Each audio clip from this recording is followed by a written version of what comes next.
the United States stands completely isolated globally for supporting Israel in this massacre. And the consequences of that are being felt all over the world in shifting alliances, in economic patterns, in changing geopolitical structures, even in the use of the dollar as currency and many other things.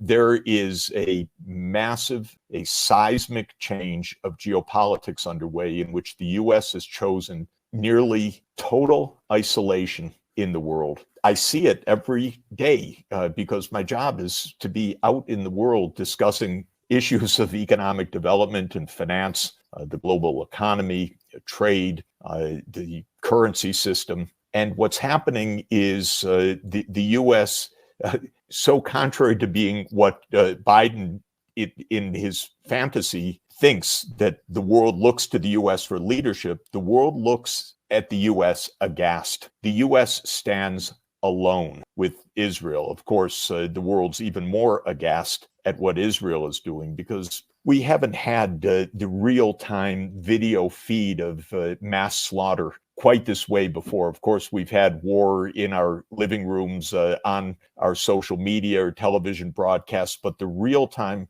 slaughter, and as President Erdogan said, of hospitals and schools, I would add mosques, apartment buildings. This is an attempt stated by the Israelis, although we don't want to hear it, so we try not to hear the actual words that are used, but to make Gaza uninhabitable. And that's got a purpose that also needs to be understood.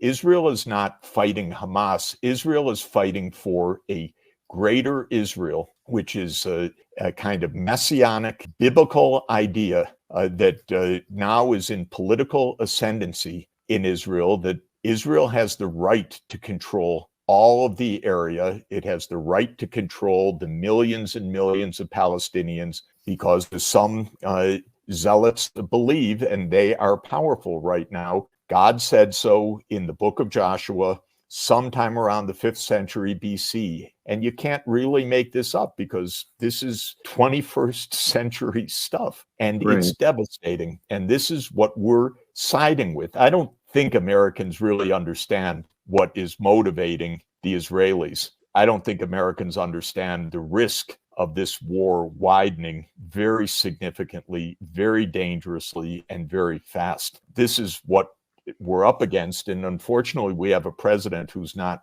effectively a president. I don't know what he is, but it's the worst foreign policy imaginable.